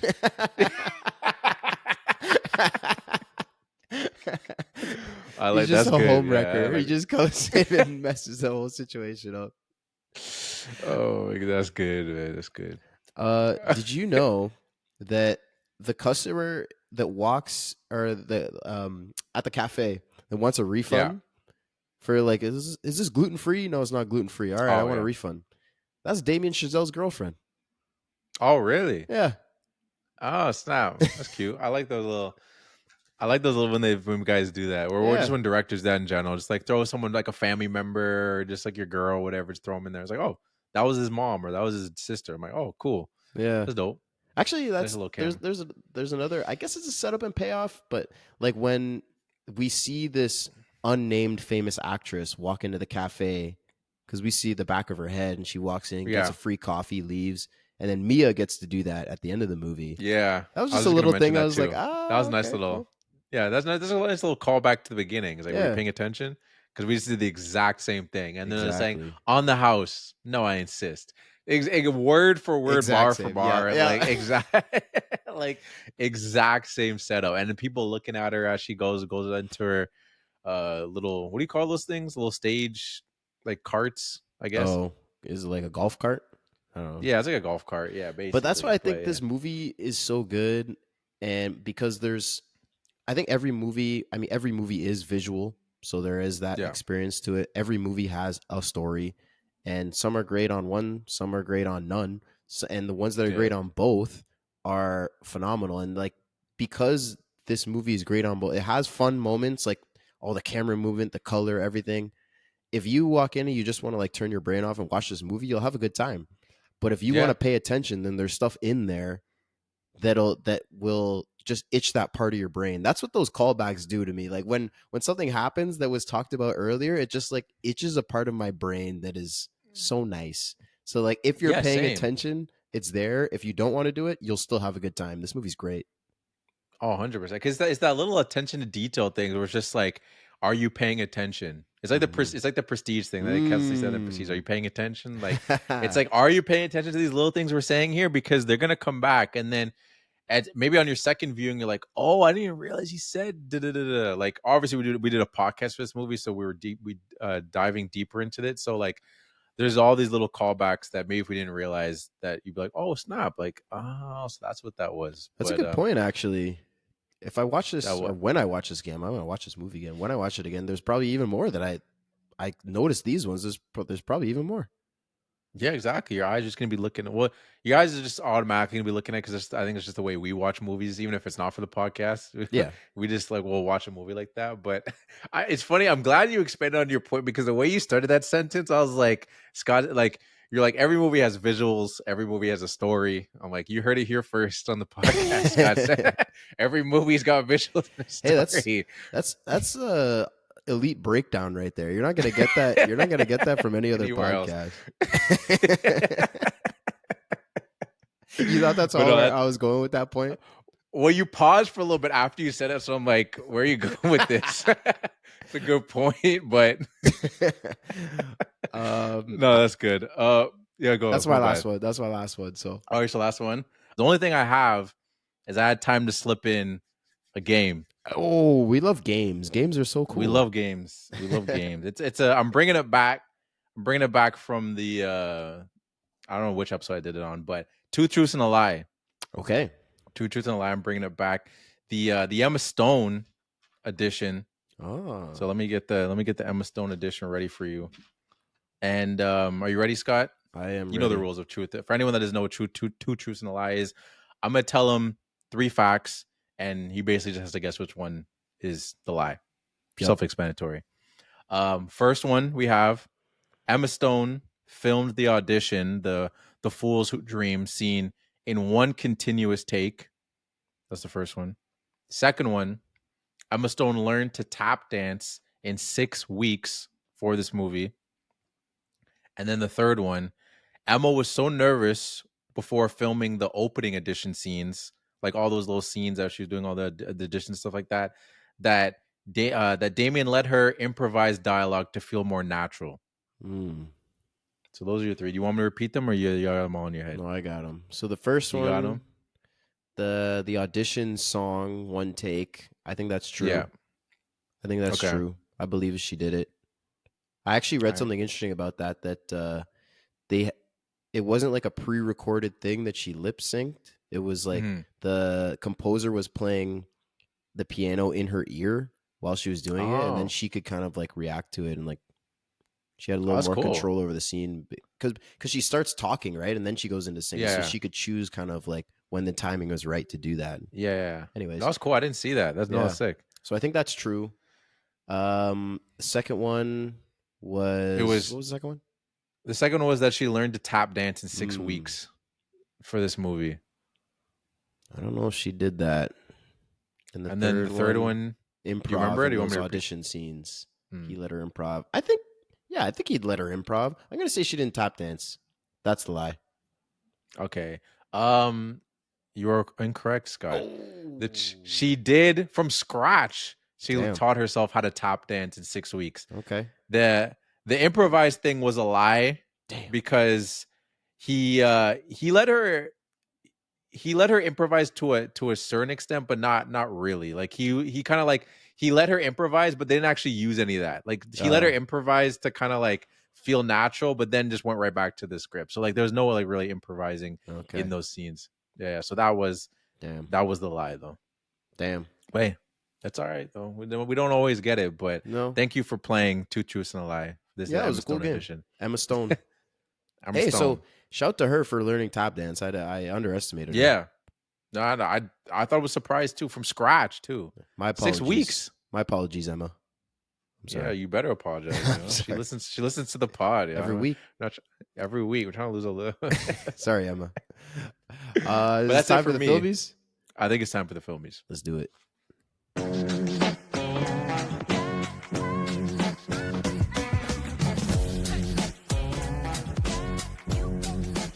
Welcome, ladies and gentlemen, to the Filmies. This is our award show that we do at the end of every episode. We have 6 awards that we're going to give out to different people, different parts of the movie, characters, real people, whatever. We're going to start with the fit check. A lot of crazy fits in this movie. So best or worst fit of the movie, what did you end up going with? I went with best fit, Mm, and I gave my fit to Seb. okay. And it actually came down to 2 fits, but like one of them I actually couldn't see in full. Mm, So I'll give a nod to it after I give him his actual award. But it was when he was doing the he was playing the piano at J.K. Simmons' place at that okay, yeah. restaurant. Yeah, yeah. I liked the suit jacket. It was like the blue suit jacket. It had like I don't know, what really you call that little like it had like it was like silver lining Yeah. just going down. It was very Yeah. subtle. You don't really see it on this one until they zoomed in. Mm-hmm. I was like, okay, I like that. Simple. The button up was simple, white, black tie, and he had something that I actually had to look up because I've seen these shoes before. They're called the two-tone Oxford shoes. I didn't Yep. know there was a name for those, which is like a classic jazz shoe, which I've always seen like jazz players like wearing those shoes. I didn't know what the name for it was, but it went with the fit. I thought it was fresh, so Seb gets Yeah, those my shoes are fit kind check of like there. I feel like the kind of like bowling shoes. They kind of look like Yeah, bowling shoes, but they're like also who else would wear that? I feel like it goes with those old school tucks with like the tails, yeah, true. like those No, kind of 100%. shoes. I think But that just goes with the times because I'm saying it's a jazz that's thing. Like true. jazz is like an old timey thing, but jazz still exists today. But like when it was like at its the birth and Mm-hmm. everyone was kind of dressing like that anyway. So like, well, this is how jazz people dress because I mean this is just how we're dressing. So I Good feel point. like you kind of goes to that point where you're saying, Yeah, yeah, good point. Good fit. It's "Thank you." I noticed it too, so much so that it is also my favorite fit of the movie. Hey, let's go. Certified fit check, Seb. Yeah, the jacket's tight. The jacket and the shoes, I have the same thing. Like black pants, white shirt, black tie. Cool. If it's nice and tailored, looks good on his body, sure. But the blue, like the tone of the blue, it's bright, but it's not like insanely bright. But Yeah. it's like it pops. And then like you said, that like white or silver. I wrote threading. I have Okay. no Yeah. idea if That's that's the probably what it right was. term for it, but yeah, it's just like little. They're not even dots. It's just kind of like here and there. There's like I don't. Yeah. It look cool. And then those, the black and white dress shoes, is just a clean look. It was it was a clean look. The only one like I talked about my honorary mention was when it was after they had their fight. Like it was his first gig, like at his friend's his sister's wedding, I think that was, or like I don't know what that Oh was. yeah, yeah. That was our friend. I think that Yeah. was just their friend. Well, that was his sister though. That was Well, that his maybe his sister? sister. Well, his sister was there. Like the person that was in his house already. That was his Right. sister. Yeah, that was And his like sister. I don't know if that event he was at was his sister's wedding or like wedding shower or whatever that. I don't know what that event Yeah, I was. don't know. I don't know what that event I was, didn't see a but wedding him, dress, so yeah, that's true. Yeah, I don't know what it was. maybe It's just just a like a get party. together. Yeah, it was He's just a playing, party. yeah, it's just a party. But like he had like this like tan kind of jacket on, which I thought was kind of fresh. But Mm, you never saw, he was only at the piano, so I never saw what was going on with the shoes and pants situation. So I couldn't do it. That's just, I had to veto it mm. because I don't know what the full I can't, that's not a fit check. That's just the upper body check. Yeah, So I that's didn't want fair, to. but I feel like I've done that maybe once or two. Like if the jacket's that hard, maybe it's enough. That's fair, but at least saw what the bottom half was. Like Mm, maybe your fit check was like, I'm giving this because of the jacket, but at least saw what the pants was. For all I know, the pants could have been whack. yeah. And now egg on my face, and I just tarnished my fit check. Yeah, we got to hold our integrity to these awards. These are legit. That's what I'm saying. That's what I'm saying. So I just True, couldn't good pick. I just couldn't do Can't it. take that risk. Yeah, exactly. Thank you. Thank you. All right. That's Uh certified. certified fit check. That's always we start with a certified. Oh, the podcast might be in Yeah, that's danger. We nice. might get all six here. All right, next we're gonna move to our Ferris Bueller Award. This is our lazy award. So something that someone did on screen or behind the scenes that we consider lazy, and we're here to destroy them for that. So, who gets your lazy award? So my lazy award goes to Seb. And I kind of teased it a little bit. It's the same situation, but the Ferris is for a different reason. Because I was giving him flack for not texting Mm, Mia to be like, "Hey, I got a photo shoot. I didn't realize I double booked myself. Um, I'm gonna be late, or I might not be able to make it. I apologize. I know how much this means to you. Like, I'm not giving him a Ferris Bueller for that. To me, I'm giving a Ferris Bueller for just not double checking his schedule. mm, Like it's just that simple to me. You know what I mean? Like you're on the road, you know, when you seem like we know that you care about this girl. You know when her thing is. You got to make sure that mm-hmm, there's nothing else falls on that day. That mm, doesn't just happen. You know what I mean? It's not like, oh snap, I'm sorry, babe. I didn't realize I had this thing on your birthday. No, no, no, yeah, no. Like that doesn't. That just can't happen, dog. You got to right. double check that. That That's is crazy. that is a great point. I didn't think of it, but you're totally right. Like she had this date lined up for who knows how long. This is Yeah, your girl. You got to be there for the play, man. You got to be there. yeah, You got to make it happen. All right, like, and he's just like, oh, I thought that was next week. Come on, Seb. yeah. Nah. Come on, Seb. That's why you get my Ferris Bueller. You got to double check your schedule, man. Like these things don't, especially when it's that day. You know what I mean? Like this is her thing that she's been excited about. You gotta check your schedule. Let me double check. I don't got anything, right? All right, cool. Now I got nothing. It Or isn't just like, miss the yeah. photo shoot. You can That's what I was reschedule the thinking. photo shoot. What's the big deal? For those Like whack ass worst. pictures, biting his lip. Yeah, bite your lip. Look down a little bit. Now play me something. Yeah, that was. Oh, beautiful, beautiful. Oh, this is wonderful. Yeah, that was. But dude, worst case scenario, you gotta pay the cameraman because they're like, hey, you know what, we're booked. We're doing this thing. Like, you gotta at least Yeah, pay. Maybe you don't get your deposit back, whatever it is. You pay yeah. the fee. Yeah, it sucks. You gotta be at your girl's play, man. That's what I'm saying. Reschedule the shoot. And to go to one last point on the photographer bit, that scene was so weird that I think it would have been like a little hilarious thing if like dudes get him to bite his lip and make all these weird faces. If like that dude left and then like they came through like, hey, the photographer's here, and be like, wait, who was who was the guy getting me to bite my lip? Yeah, what the? He was just that is gonna be all over the dark web and within 6 hours, bro. That would have been funny. Not at all in place for this movie. That wouldn't make sense at all, but that would have been great. That's just like I feel like that should be like that's like an SNL skit waiting to happen or something. Oh, 100%. I That's mean, funny. even that scene itself kind of felt out of the movie. Like it was good humor, but we weren't getting that kind of humor until that moment. No, but I think the Like point that. is that like Seb wants real music and Yeah, jazz. Like this all this gimmicky bullshit is why he's like, I don't That's do true. this. No, I don't want 100%. this. That's it's supposed to be over the top and stupid. So honestly, if they did that joke, that that might have worked. Oh man, you got great ideas for Chazelle. I'm telling you, bro. Thank He's you, got to man. hire you. The Oh, thank you. I'm Mia a big flip fan. off and the joke, the photographer joke. Anything else? You got any I'm more? I don't know. How'd I it gotta go? watch First Man. I gotta watch First Man now, man. I Mm, need to. I'm 3 for 3. I'm liking all his films so far. I mean, I guess there's the fifth one too, but I can go find that. But yeah. I'm curious. Who was your Ferris Bueller?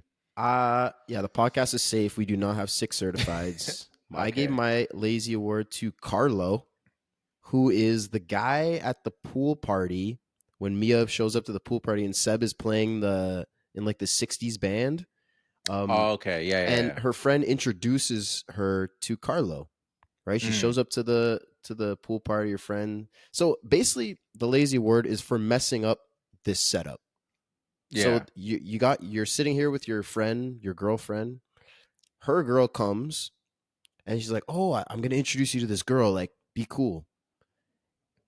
Sets him up with Mia, and immediately just starts talking about himself. Like, "Hey, I'm a writer. They say I got a knack for world building. I got a lot of heat on me. People talking about me. Like, ask about her, bro. This is not how you get a Yeah, girl. no, You that's don't not get how a you. girl by talking about yourself. And then even later in the party, she's waiting for her car and he's still there by her side. Talk about, oh, I got a Goldilocks and Three Bears story, but from the perspective of the bears. And it's just like, bro, shut up. Like like ask about her. That is not how you get a girl. Like, use your head and stop just like bragging about yourself. That is not the move. Honestly, I had a tough time coming up with a lazy word. This guy was just like his game was No, that's trash, and I was good. like, I'm giving it to him. I'm glad you pointed that dude out too, because yeah, he would need to be mentioned for that whack game that he had, man. Like, Terrible game. terrible game. That's a good one. That's a good pick because I didn't like. Not that I forgot about that dude, but he was at the end. In the end, he was such a non-factor in the story that I was just like, Yeah, I don't need to talk about. But his moments that he was in there were funny enough. Like, especially that Goldilocks freaking line. That actually had me dying. yeah. And then right after this is what they're like.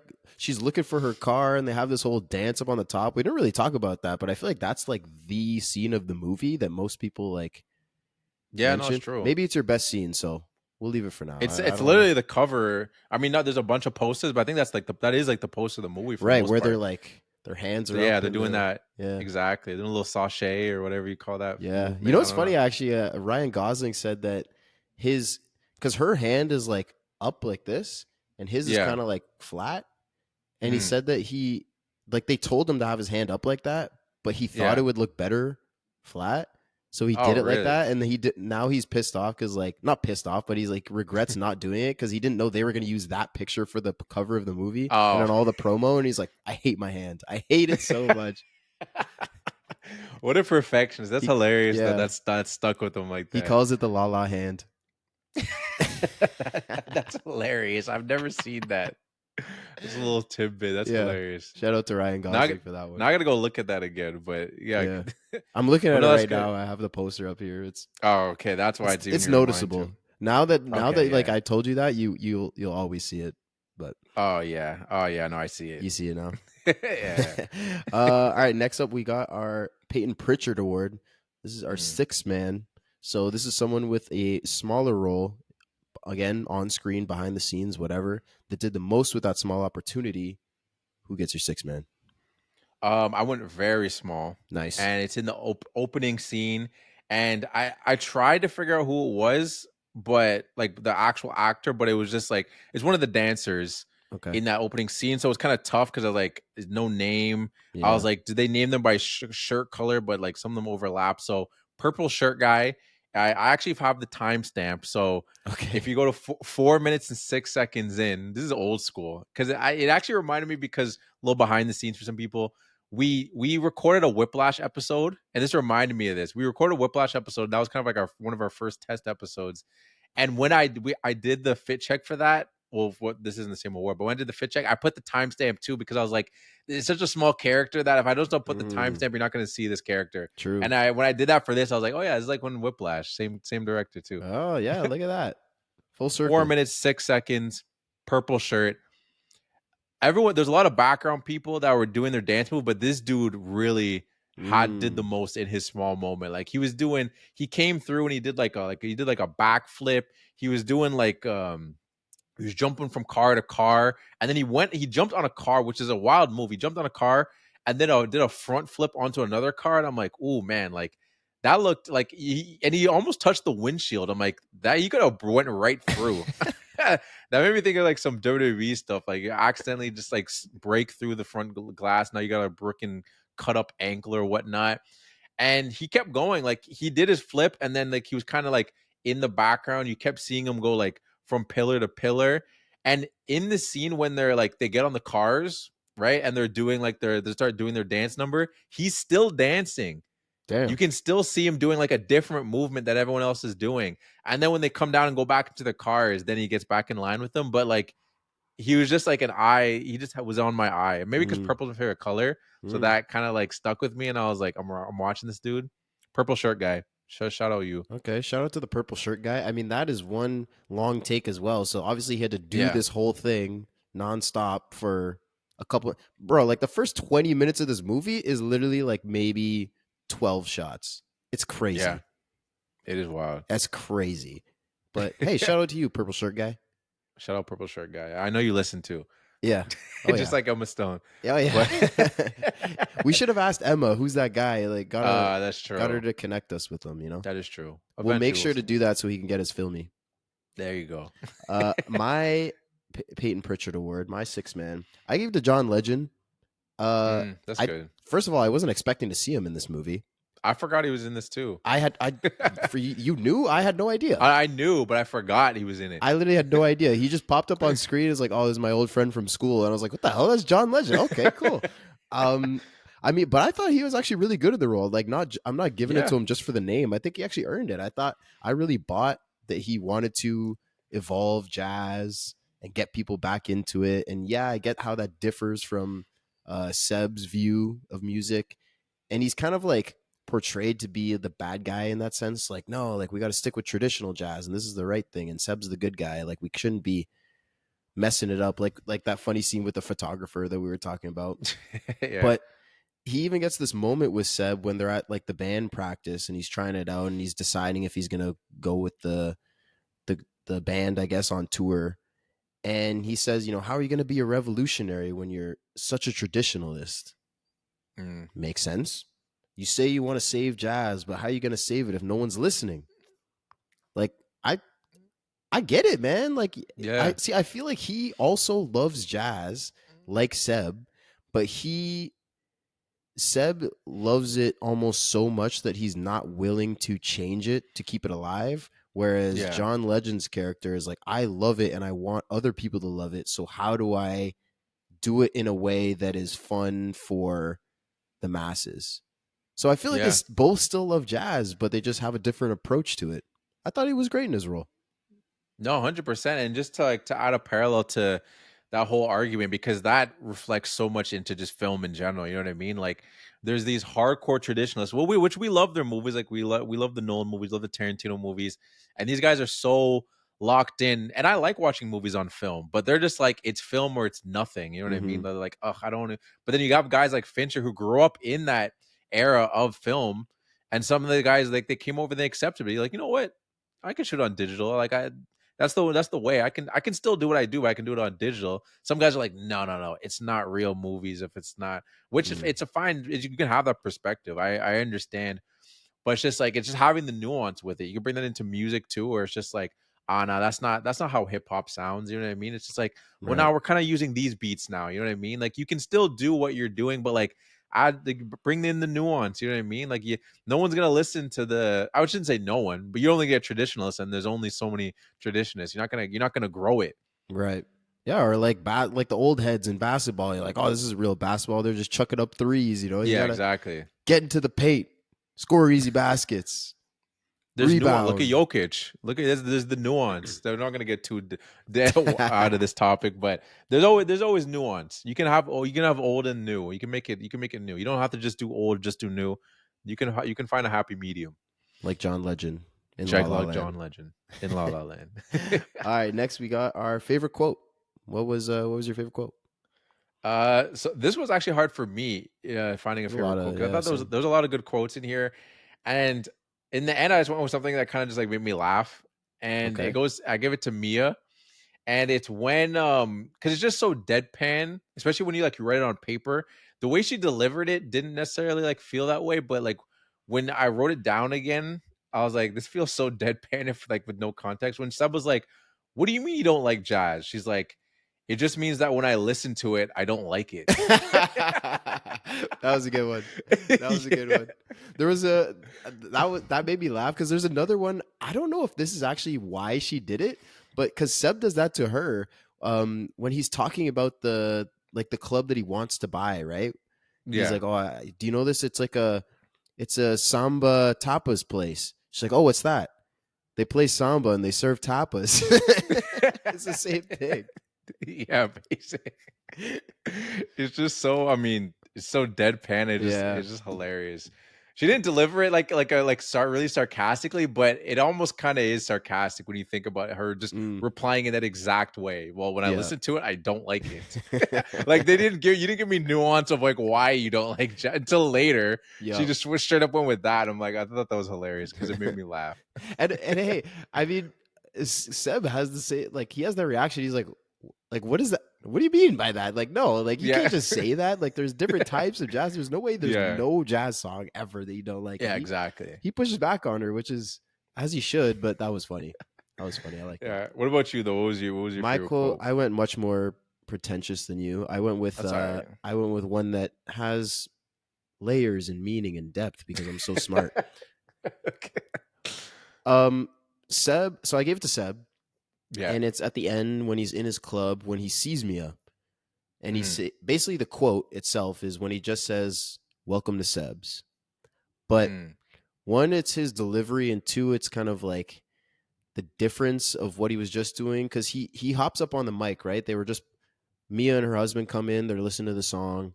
Seb hops up and he's introducing everybody. We got this guy on the piano. We got this guy on the drums. We got this guy. He's in his element. This is his thing. He's been doing this for. He's had this club for 5 years. Well, I guess maybe it took him a while to open it. Maybe it took mm. him 2 years to open it. Maybe he's been doing Yeah. this for 3 years. Let's say he's in his element. He's energetic. And then he sees Mia, and he like pauses for a second, and he's just like obviously initial shock. Like I was not expecting to see her, and then he's Yeah. kind of processing how he feels, and all he can muster up is just a defeated "Welcome to Seb's." And then he Yeah. sits down and he starts to play his music. But like, I just think that it was so interesting to me because I was just like when this happens and this meetup, this face to face, I'm just so locked into what's gonna happen. And then when he Yeah. does that, I'm just like, what was he feeling? What do you think he was feeling in that moment? Sad, happy? I I think it's a mix of a lot of things. You know what I mean? I feel like it's like there's the sadness because he's seeing her with another guy, right? And then he's also like happy because it's like, hey, look, at least you get to see, like I did it. You know what I Mm, mean? And like, hey, I named it after the thing that you said I should have named it. So there's like a little bit of like, hey, she's getting to see it. But then it's like it's up and down because like, hey, she's getting to see what I did. Like I did it. Like she knows how much I've been wanting to do this. hmm. So like she can really appreciate it. But at the same time, it's like, but I see her with that other dude. So it's like Yeah, it's those. I think it's those a balance of those two feelings. You probably yeah. But that's what I think that's so cool that yeah it could be that it could be something completely different. Like it's just so yeah many options to what he's feeling. So like all that conveyed in just a little "Welcome to Seb's," and like his whole head drops. It's kind of like in that argument they were talking about. He can't look her in the eye, like, but he did achieve his dream, like you said, and she gets to see that, and there's got to be some kind of pride in him for her seeing him achieve that dream. Man, yeah. it's a great No, it's moment. great. That's a great quote. I really like that quote. All right, next up we got our best scene. What was your favorite scene? So my favorite scene is the scene that you mentioned that we didn't talk about. Perfect. Yeah, I was like, wait a second, we didn't talk about this scene. Wait, let me hold on. Let me not step on his award. Go ahead. So yeah, it's after the party. It's the "A Lovely Night" is the name of the song that they're singing. So it's that scene, and I don't know. I like it for a couple reasons. I mean, one, it was just like the part in the movie when they're like we're finally getting them kind of to like they're slowly like kind of like turning on each other. Well, I shouldn't say turning, but I mean turning towards each other, and just like to go like past the song. Even like when Seb's like, she's like, "You want me to drive you to the car?" He's like, "Oh, I'm just up there." And then we see the reveal that like, oh, he was parked right in front of the party. Yep. It's like, oh, he's feeling her. Mm-hmm. He's feeling her. He's pretending like he doesn't like her. And I just like I like a good tap dance scene. Maybe I'm just that simple that way. Like I liked the choreography of like how it started too. Like she's putting it on, like he's kicking, and like they flip. It's Yeah, that like the was ding cool. ding ding ding, like the Yeah. moving with all that, and then they go into it. I like the opening of it, and then just the backdrop Yep. of that scene, which apparently was actual sunset. I thought that was a stage. Well, no, I read that they had like a 30-minute window basically for 2 Yeah. days that they tried this. And again, this is one long take. This is one take. They're walking up the street, they have the conversation, he like swinging around the light post, and then they have their whole dance. So like you a long take always blows my mind, always, especially when you have Yeah. like lots of moving parts. This is only two people, but it's a whole choreographed dance. So it's Yeah. one massive take, and they do it at sunset. I'm sure they touched up the color a little because it's really No, for fucking sure. perfect Yeah, back there. they 100% did. Yeah. But it looks amazing. But oh, it does look amazing. And to go to your point, like I appreciate a long take too, but to me also it's a long take with the window of a sunset is Mm, crazy. There's not much margin for error. no, Cuz like there's really a little margin for error cuz like we messed it up. Let's start that scene again. We also only have 30 minutes. yeah, Everyone get your shit right. yeah, Like we don't have that much time to make mistakes. yeah. So I gave that to my favorite scene because yeah, I just thought I almost gave it to the dinner scene because um we talked about in depth of like how impactful it was and like tonal shifts in the movie from then on. But like there's another part of me that I was like, well, this is a musical. I want to give it to a musical number scene, and That's this was fair. my Yeah, favorite one. yeah. It's So a. that's my favorite scene. I was thinking back to it, and I was like, yeah, it was cool. Like again, the backdrop, but also your point about how it starts is really good too. How I forgot about that. How she's wearing her heels, so she's taking her heels Mm, off. He's like kicking the dirt at her, so she has to like flick it away and then put her shoe yeah. on. Like, yeah, all that stuff was really cool. Good What pick. about you? What was your favorite scene? My favorite scene is I gave it to a song as well. It's the last song right at the end when she like it's her dreaming. He's playing the piano right after my Yeah. favorite quote. He's playing their song and she's imagining basically what if. Um Mm, I loved it so much because one, it brings back all that color and juice and energy, and it's just fun to see mm, them like dancing around and floating, and they're going through like Paris and different parts of the world and different parts of life and yeah. babies and all this stuff. I thought it was really fun. Um, I thought it was emotional too, like you're because we're so tied to these characters and like we want them to be together, but we also want them to succeed, and it's like this is what they would have been if they succeeded together. Like it's just like, yeah, this is what we wanted. This is what we wish we could have got from this movie. And then, like I said, it's also just like minutes of suspense building because Yeah. afterwards I was like, is she going to realize that after seeing all this in her head, this is what she wants? And she's going to leave her husband or is she going to stay with her husband? Like all that stuff was all building up towards not knowing what was going to happen while having a fun musical number. I loved it. Yeah. No, it's great. I really like that scene too. No, that's a great pick. 100 like straight No up, notes. like, yeah, no, yeah, like no, like you were perfectly elaborate on it, and if anything else, I'd just be repeating what you said. Like you Yeah. said everything on it, and we talked about it a little bit too. So like, yeah, Yeah, it's always weird when they're like, because you feel like after someone says a word, you have to respond to it. yeah, But like, if someone just like, you're just like, yeah, I agree with you. Like, yeah, yeah. That's I and you was feel in the weird. moment. Yeah, in the moment, I was like, can I even elaborate? Like, add anything to that? Like he said everything. I just repeating it. I'm just like, there's just no point in repeating it. So Yeah. I'm gonna give you the nod. I'm like, yeah, Thanks, man. it's a great scene. All right. Last but certainly not least, we have our MVP award. Pretty self-explanatory. Who is your MVP? So I gave it to Damien Chazelle for the writer and director of the movie. And my main point that I put was just like I wrote personal touch because just like obviously there was well, I shouldn't say obviously, I'm not gonna say obviously. There was some inspiration, real life inspiration Hmm. on the characters. He talked about how like Mia was he took inspiration just from his own journey, you know what I mean, just as just being a struggling artist. And even before he made Whiplash, he was trying to get La La Land made and he was struggling, and he just could really tap into that. And he talked about how Seb also like reminded him of like a college roommate that he had who was just like very much like a jazz purist. And as I'm thinking about that, you know who would be a good friend of Seb? Freaking Joe from Soul. Yo, those guys would get along. Yeah. Those Yeah. dudes, those You guys certainly love would. jazz. Hell yeah. Those guys love jazz. But I was just reading more stuff on just kind of the background of like I saw that we talked about the like the emotions that kind of shifted throughout the movie, but I didn't know that he actually had like a structure to the seasons. Like for winter was all about just like the meeting, spring was about falling in love, and summer was like the creative high, and then fall was the crumble. Like I Mm. didn't realize that actually the changes actually happened with the seasons. Like I noticed the changes were happening, but I didn't actually realize they were kind of layered by the seasons. And I just thought that was interesting that that thought went into it. Because sometimes when you just see those like time pass things, you don't necessarily unless it says like the 5 years later. But when it's Right. seasons, I don't know. I never really thought about like, okay, it's a new season. Now I'm paying attention to the different shifts that are happening. But when I read that, I was like, oh, it's interesting little like another like little that was not a personal touch, but just like these little things that he added Creative the touch. depth to the movie. Yeah.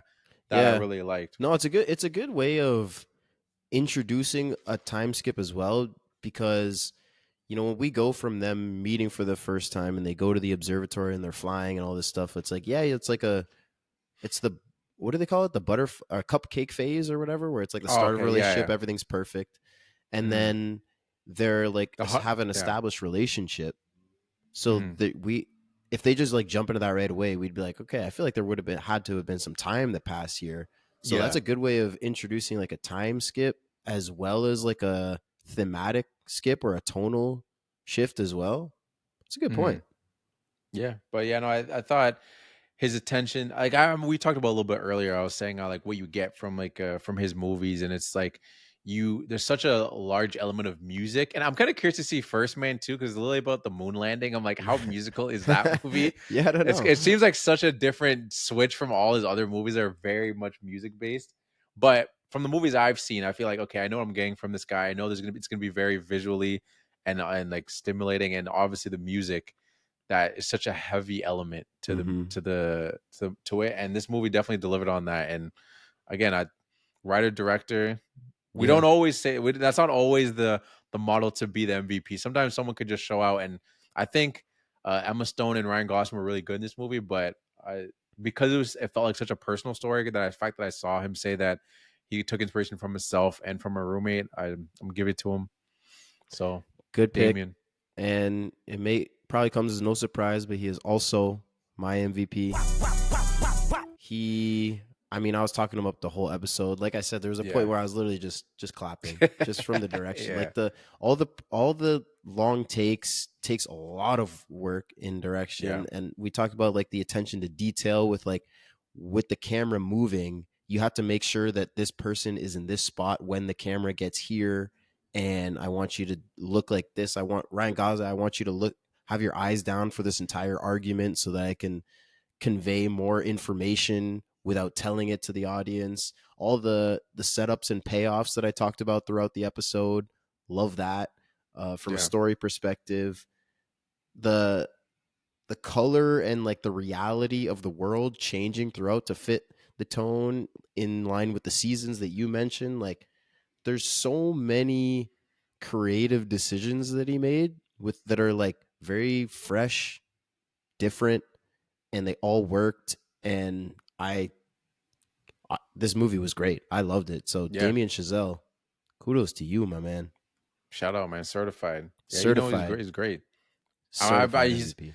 I want to. He makes movie at a slower pace. I want to see more from him. You know, Oh, yeah, 100%. Well, that's what I'm saying. I have Babylon right now. See, you've okay, seen yeah. it. I have a new movie that I can watch. And Have you seen and First Man? no, I was gonna say and Okay, First so you Man. got two. So I you got got two two. movies. Or I well, was that. and that first one that we talked about. That's true.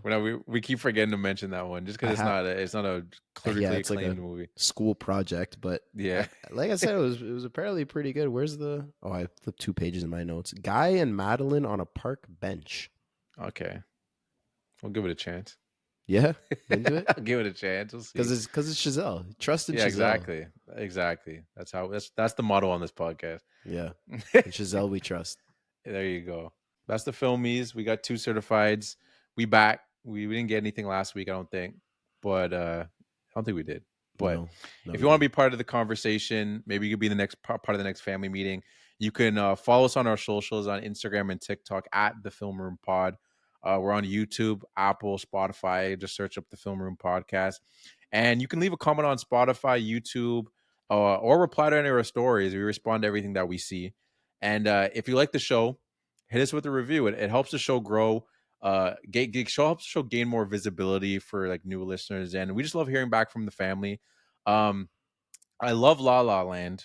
I know La La Land is the city of stars, but we don't want that many. That'd be crazy. We don't need Yeah. that many. How many think we would settle with, Scott? I mean, yeah, it's a whole city of stars. That's a lot, but five. I think five is fair. I think 5 will do. Yeah, Yeah. so we appreciate that. Yeah. Do you have any final thoughts before we say goodbye?